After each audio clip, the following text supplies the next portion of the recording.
everybody. It's your girl, Nikki Nicole of Divas of the Roundtable podcast. I'm here with my girls, Spicy Red and Ladybug. On today's show, we have Hess. Hess is a native of the 904. A few months ago, we had Hess on the show that we talked about colorism. He's well informed with many aspects of Black history, as well as current events in African American culture. He's had his YouTube channel at Motivated Minds 628 for several years, speaking on everything from religion to music.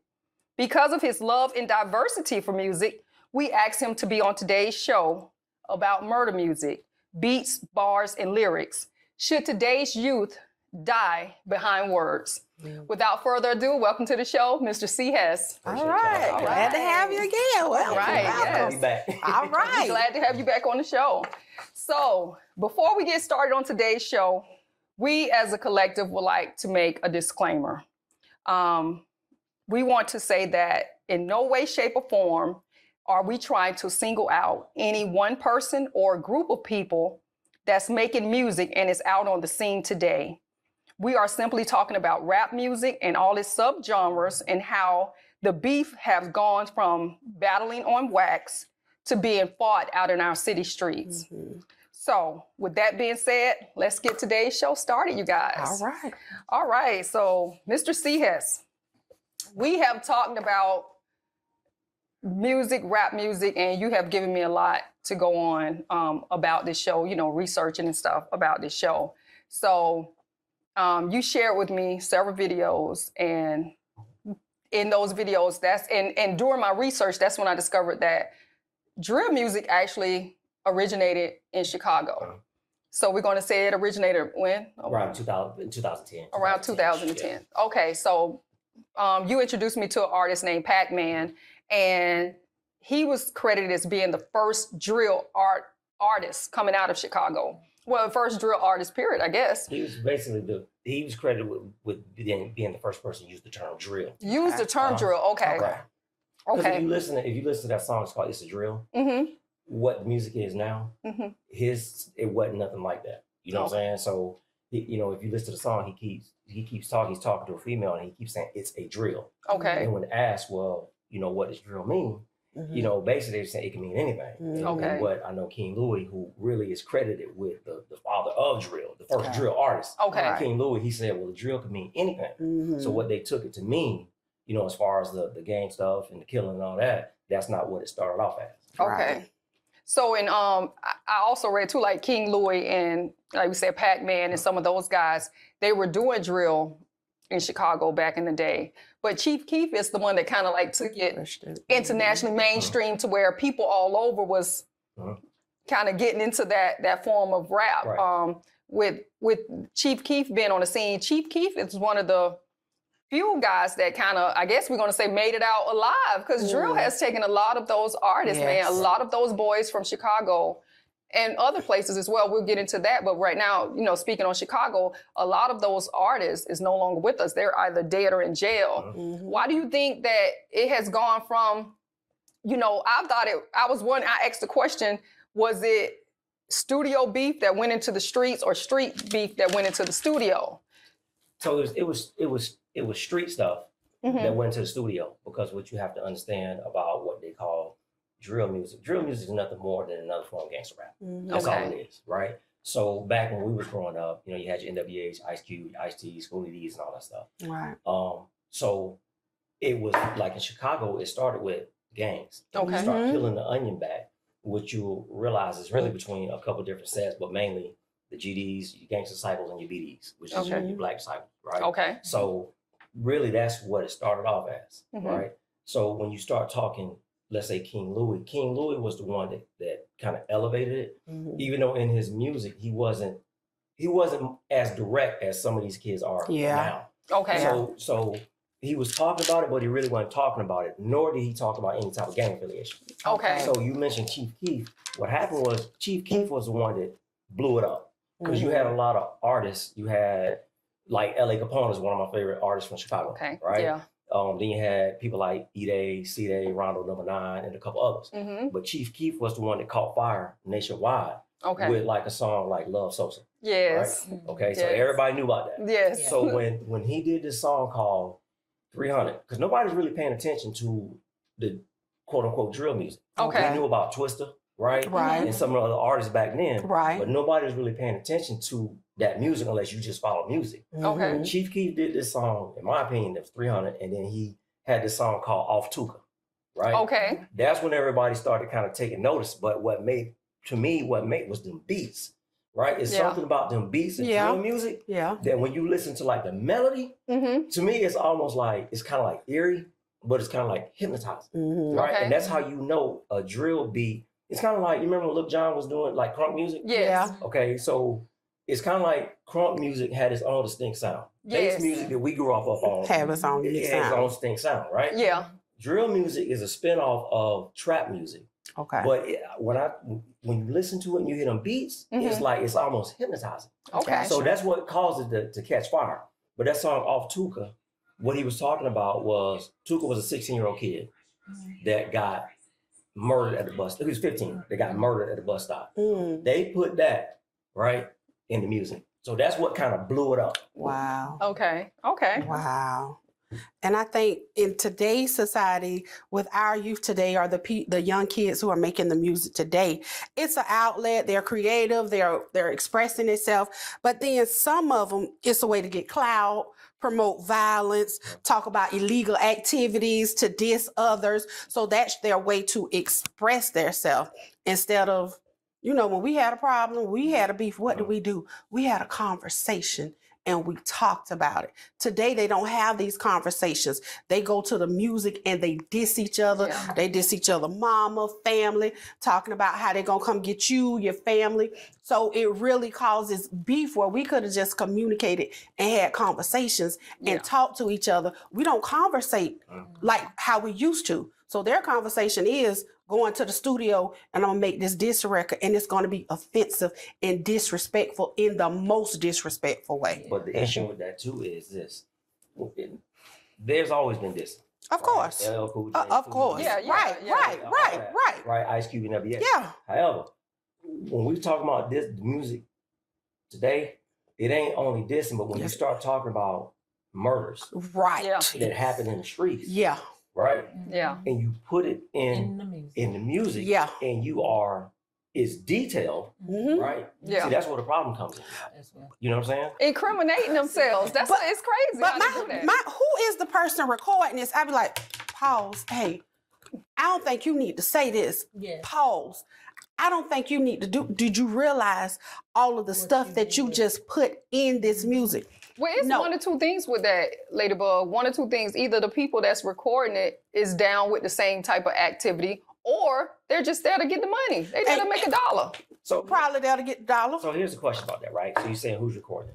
So think about this. You remember like when we was growing up, you had your Public Enemies, your X-Clans, your Boogie Down Productions, right? Your conscious music. Right, conscious. It ain't went nowhere. It's still here. Very. You got artists like D1 and a couple of Denzel Curry, so it's still there. Right. When you say who's recording it, you got to realize it's what's popular, right? So a lot of these record companies and the people over social media, right? They're the ones that's pushing it. So you got to think this stuff is intentional. Yeah. But just because it's popular does not mean that it is correct. And we have let their popularity desensitize us from our normal norms of what is appropriate behavior or what is inappropriate behavior. Yeah. When we were growing up, we couldn't say half of this stuff. We couldn't talk about half of this stuff. Half of the stuff couldn't be in there. I saw MC Light, a video of her on a morning talk show, and she was talking about how she was in a club back in the day, and that's when they started using all the B words. MC Light told the DJ, hey, turn that song off, and he turned it off. Today, you can't go in the club and you can't say that. On the radio, they play it. So we have become desensitized, which promotes the violence, because now we see the violence. It doesn't do anything for our youth, our young folks. They're exposed to so much stuff before their time. But think about this for a second. You got to think about it, because everything you said is true. But let's back up. Think about when, let's just say, because it all started with Schoolie D. He had a song called PSK, right? Back in like 86. So it's always been in music. PSK stood for Parkside Killers, right? He's out of Philly. Parkside Parkside Killers, they're a gang out of Philly. Parkside is a neighborhood. So he says some things in there, right? He's talking about gangs and violence, but it's not as upfront. Mm-hmm. So how did we go from NWA was not being played on the radio at all? Right. We might get Rap City or UMTV Raps, and then even then they bleeped it out, right? Mm-hmm. Somewhere and somebody came along and figured out, guess what? This positive stuff ain't selling. So we're gonna push this negative stuff. Because at the end of the day, when you peel the onion back, it's all about the dollar. Right? I think, to be honest with you, it was a big shift in music, all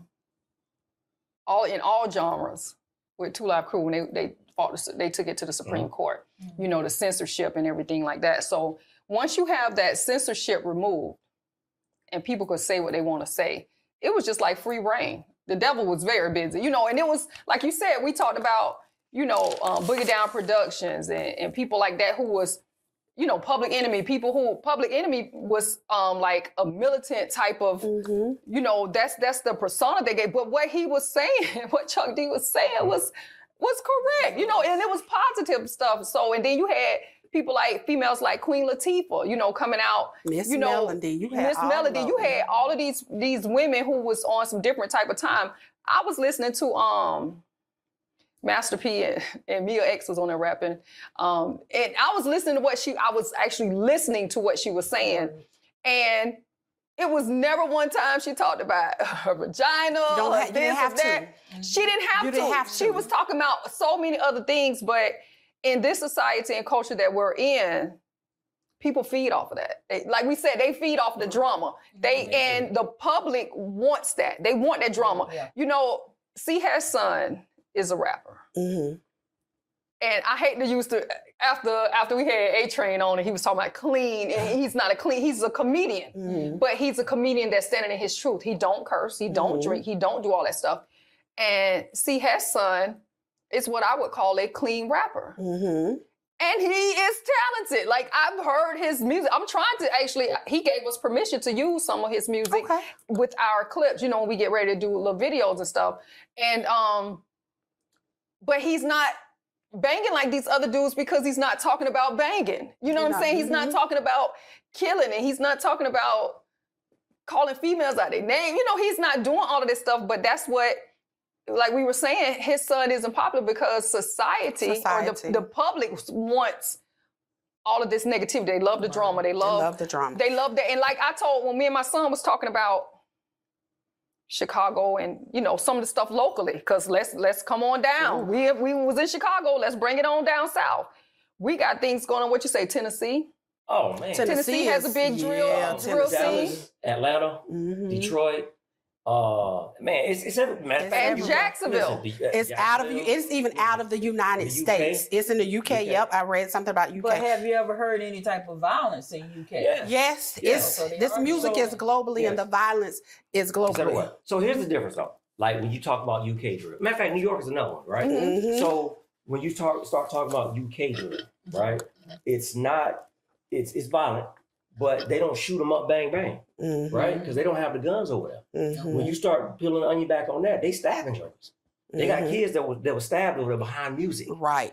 Because it's neighborhood beefs, right? The different gangs, you know what I'm saying? Mm-hmm. And they on music and then they stabbing these kids up over there, right? Wow. So, and that's the other thing, man. Like, when Public Enemy and those conscious rappers were big, what happened was the government stepped in. Right, and they basically what happened was it scared people. Right, scared them because they was too positive. They was telling the truth. But you telling me this music that we seeing kids getting laid down constantly is not scaring people? And then we got to think about social media. Social media is proliferating. So now I know about what's going on in Chicago. I know what's going on in Detroit. Right, I know what's going on. Let's say Wisconsin. I know what's going on in the UK. Right, because of social media. You know what I'm saying? So that is part of the problem.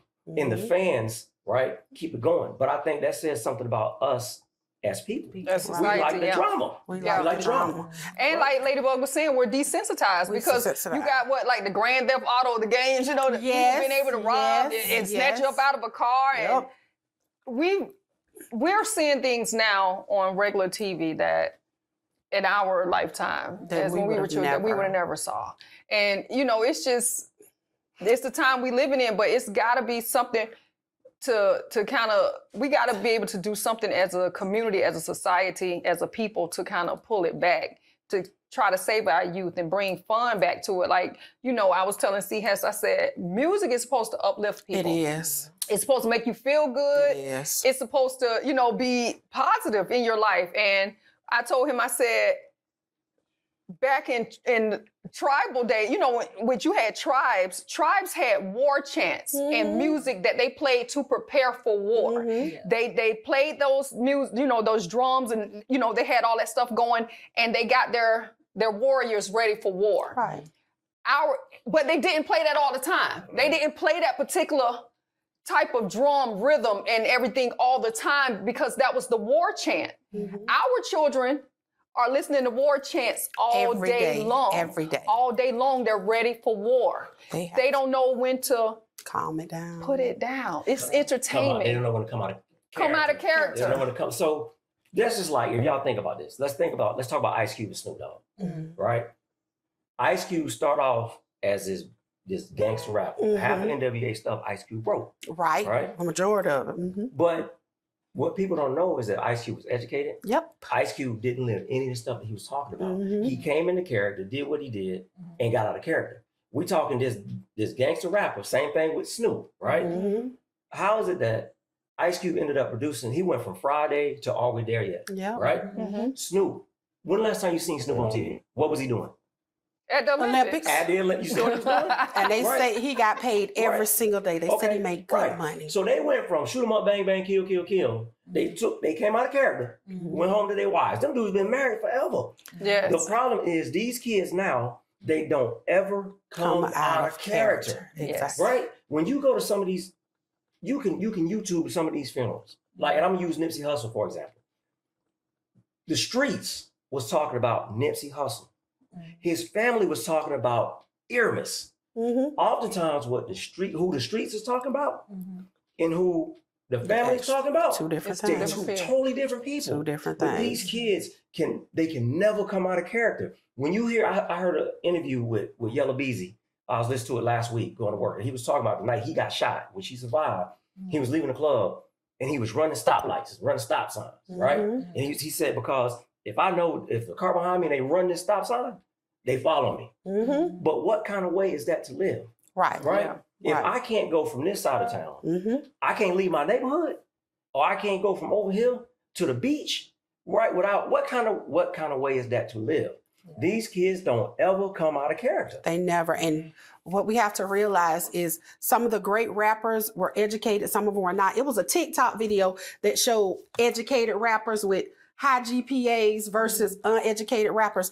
And the things that they talked about were totally different. It was still the same thing, but they put a different spin on it. And I feel like with our kids as parents, I don't have kids, but my nieces and my nephews, my godchildren, hey, you got to sit them down and tell them certain things, because when they repeat it, no, baby, this is not what this means. You don't really need to be talking about this, but since it's in your mind and you've heard it, let me break it down to you the right way so you will know. And sometimes the parents don't sit these kids down and talk to them about these beats, these bars, these lyrics, and these words. Their thing is as long as you don't do what it says in the song, that's not helping me. Break it down. Why shouldn't I do it? What are the ramifications if I do this stuff? When you got your back turned. Right. Because if I haven't set you down and told you the consequences, like, hey, you see this rapper, he's promoting all this gang violence, but look at him. He might be shot. Something could happen to him. They're not thinking about the ramifications of all this behind this music. Y'all just see the person with the bling on. They got the necklace. They got the big bags of money. They got the women here. All of that is glorifying what they're doing. It's not telling the truth on what actually happens when you glorify something that's negative. So you know what, and that's a good point too. So like, I remember I used to have parents, and they would, because I do mentor kids, right? So I used to have parents that would bring their sons, hey, I need you to talk to him. Or they'd be like, you know what, we need you to take him down to the jail. So that was cool at first. But I started saying this, I'm not going to take these kids down to jails no more. For what? Because what they're doing now is they glorifying jail. Ice Cube said in a song way back in 91, he said, I had to do a week in the county. Well, the county is just like a party because in the county, you know everybody. You know everybody. Right? You know everybody. So they glorify it, but they really don't tell you the truth about jail and prison. Yeah. Right? So I stopped saying this. Listen, we're not going to talk to these kids about jail because guess what? It don't scare them because they glorify it, right? So what I started telling parents is this. The first thing you need to do is listen, little bro, if you want to stay in the streets, cool. Tell your mom to take out a large life insurance policy out of you. That's number one, right? So that way, when you end up dead, which so many of them do, right?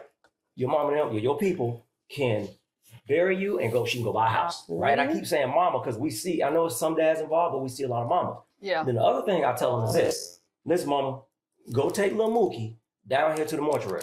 Let him pick out his casket. Let him plan his whole funeral. Take him in that room. Let him pick out his casket. Let him pick out his urn. Take that joker down to the cemetery. Show him his plot, or if you a mausoleum or whatever you gonna do. Right? That's the best thing that you can do for these kids, right? Because jail ain't scaring these kids. It's not. Right? But when they see the reality of these things, because there's no reset button on this thing called life, and then they don't see everybody talking about Rico, Rico case coming. These kids don't understand what a Rico case they have no clue. They have no clue. And they are tagging these kids as gang members, and people don't understand how they're tagging them as gang members because people don't read the law, right? So they don't see all of that. So when you doing 5 to 25 to 40, they don't understand the concept of 25 calendars, right? 25 years of your life. Gone. Right? Gone. They don't understand that when you 10 toes up, there is no coming back from that. Yep. Right? There's no reset on this. What do you cut you off? What do you think it will take for these young people to put the BS aside to just get back to making good music? I think some of this stuff is too far gone. It's too. But in my opinion, what it's going to take is us as the community, and the media is what keep a lot of this stuff going. Yep. But these kids don't see because they don't ever show them anything positive, right? So the media, and we have to constantly show them positive images, right? So think about this for a second. Like I was in the Army for a very long time. From day one of basic training, right? All we heard was kill, kill, kill, right? What spirit of the bayonet? Blood and guts. Kill, kill, kill. What makes green grass grow? Blood and guts. For 8-9 straight weeks, that's all I heard. So think about these kids. If when you turn on the TV or you go on YouTube, if the only thing you hear is shoot them up, bang, bang, kill, kill, kill, kill, kill, what you think is going to happen in their minds? So we have to start showing them positive images of themselves. Exactly. Instead of glorifying the gangsters. Instead of glorifying it. Yeah.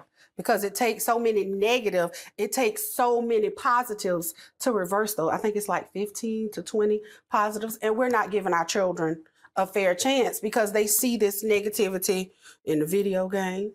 They listen to the music. They see it in TikTok. Some of them experience it in their own home lives. So where do children actually feel safe and protected? Especially if your parents or your loved ones are not saying, hey, just because he go grab a gun in this video, that doesn't mean that you go grab a gun, because kids today don't have no fear of guns. They just pick guns up. I mean, in the music telling you go pick up a gun and shoot, and they do it because you don't have a parent saying, do not do it. And then my next question is, why is the beef so glorified with the men? When the women have a beef or a confrontation, we might have a little fight. We might throw some shoes or drink at each other. The women through. You know what though, Ladybug, to interject right here, because me and C Hess talked about that when we was discussing the show. My son put me up on some music yesterday. And in the song, the guy was saying girls' names, And I told my son, I said, darn, these girls in this mixed up in with this. Now, this was from Chicago, I believe it was. My son was like, yeah, them girls, they spraying them up too. The girls are affiliated with it too. And just to piggyback off what you were saying about the family, encouraging, in a lot of places, you have people that's 3-4 generations into the game. So all they see is that. Whereas the old school gangsters, they kept a low profile, did their thing or whatever, they made their moves. But these young kids, because of social media and everything, They want a world star. You know, they just want to be seen. They just want to be out there, and you know, they want the bag. They want the bag. They want to show how many guns they got. They want to show that they can use them. When they have used them, they don't even care about implicating themselves in a crime. Not at all. That's the thing about it to me. Not at all. Is these boys and girls crazy? Are these kids crazy? Right. What is wrong with them? Is these crack babies? What is it just makes me think about the song Self-Destruction. Self-Destruction told us what we was going to do. Self-Destruction told us exactly what we was going to do. They told us this music, this lifestyle, they just put it in a more eloquent, dignified, and they brought people together. But that tells you self-destruction was 88, 89. Yep. But that tells you that this is really not new. But the thing is that the music now is more direct and it's disrespectful. It's disrespectful. They just killed this kid. And I call them kid because they kids, 25 or whatever. That's they kids to me. They just killed this kid in West Philly. This kid basically was chasing clout because the more disrespectful he got, the more likes and clicks and all of this stuff he got. Yeah. So this kid filmed a video. This is West Philly. Of him in his video. He went to the gravesite of one of his ops, right? And they show him in the video digging up the grave. Guess what? He didn't last long after that. Go to YouTube. It's Why? Right? I mean, what in your mind? What in your mind would make you want to go to? You can't get away with it. And then ops. My god baby asked me when she was 8, "Godmama, you got ops?" Girl, what are ops? No, I don't have. What are you talking about? I didn't know what they was talking about when I first heard it. How are you 8 years old and know what ops are? Because they play them video games and they have ops, and I'm like, what are ops? You don't have no haters. You don't have. I was like, no, a hater is just a hater. I don't know. Motivator. Right. A hater is a motivator. We're going to take that and motivate. But they like you, they thinking ops is your true enemy. Whereas op is a hater, and we don't pay haters no attention. And the sad part about that is the real enemy, they ain't even got their focus on them. The people who are really, truly against them, right here, young black men and women in this world, they ain't even got their focus on that. They so busy looking at what you say about the ones you so worried about the dead. How do you say? What's the saying? What I said was this. So what I said was this. Because I was talking to some kids. This was where it came from. I was talking to some kids one day, and I was asking about all his friends and stuff. So where's he at? Locked up. Where's he at? Locked up. Where's he at? Dead. Where's he at? Dead. I said, you know what's crazy? I said, y'all are so busy fighting over what's dead that y'all are not focused on what's living. Right? Yeah. So my thing is, think about this. These kids ain't you over here shooting him up over your dead homie who ain't coming back. Yep. Yeah. But you ain't thinking about some of these kids have kids. They're not thinking about their brothers and sisters. Yep. They're not thinking about their mothers and aunties and you know what I'm saying? Because brothers have no names. Right. And so, who's gonna raise some children? Who's gonna take care of all these people? Because you know your mama don't have insurance, your grandmama don't have insurance. They don't have insurance. They're around here selling fish dinners and chicken dinners to pay for your funeral. A GoFundMe, which is the tackiest thing I ever thought I'd ever see, a GoFundMe. And our morals and our priorities are just all screwed up behind music, society, trying to live this quick life, this fast life, this dollar bill over something in music. And you know, music is so powerful. It is. In my classroom, you know, music, the beats do something to you. Yes. The beats do something to you. So it's 60 beats per minute to calm you down. So I find music for my kids with 60 beats per minute. Anything over 60 beats per minute, it's going to do something to you. It's going to amp you up. It's going to ramp you up. So when you know, because when you listen to fast music, and what you do in the car, you drive fast. I was just going to say when you hear all that boom, boom, boom, boom, boom, it does something to you. And people don't know that because they don't take time to see, well, what is this music doing to me? How does this music affect me? How does it stimulate my brain? So the faster that music's playing, the more it stimulates your brain and the more it makes you do things. But parents don't sit down and talk to their kids about, hey, let's tone this music down. Hey, I'm gonna put on some Earth, Wind, and Fire. What's that? I mean, if you switch it up, they'll be looking at you like, what? Back in the day, our dances. See how our dances changed? Now they're twerking. Yeah. But when you go to the dances, these kids don't dance. They stand around on the wall and look. Yeah, these kids don't dance at dances. And we had some shake what your mama gave you now. I mean, our dances, we dance. Well, we wasn't doing that back in the day. Like the dances they're doing now. Yeah, the dances they do now. Get up. They were keep popping. I want 3-year-olds doing it. I want you to remember this though, right? Because this is the one thing nobody wants to pay attention. We talk about the media all the time. Mm-hmm. I want y'all to always remember this. Whoever controls the media controls the minds. Mm-hmm. Yes. Right? Correct. Whoever controls the media can have, Malcolm X said this, the media can have a guilty person looking innocent and an innocent person looking guilty. Yep. Right? Yes. So we sitting here talking about this music, but that's all the media is pushing it. These kids are somehow, some of these kids are somehow thinking that I got to do this type of music to get on. Right? Mm-hmm. So it's about the media. So sometimes we have to force them, right? Mm-hmm. We got to force them to paint ourselves in a more positive way. We don't glorify, just like, I'll use Gabby Thomas, for example, the sprinter, right? Mm-hmm. She just won a gold medal, right? Yes. Mm-hmm. So people don't realize that Gabby Thomas has a bachelor's degree and a master's degree, right? She got a bachelor's degree from, I want to say, Harvard. Yes, right. And her master's degree, right, from University of Texas. Yes. But then go look at what her degree is in, right? It's neuro.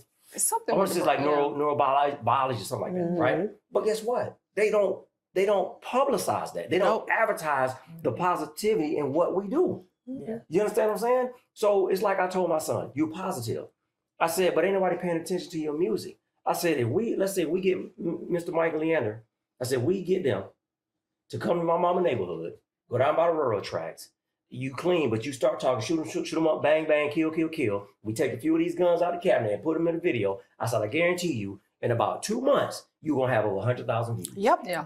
Right? Because that is what they show us. Yep. Whoever controls the media, they control the mind. And he's a very talented guy.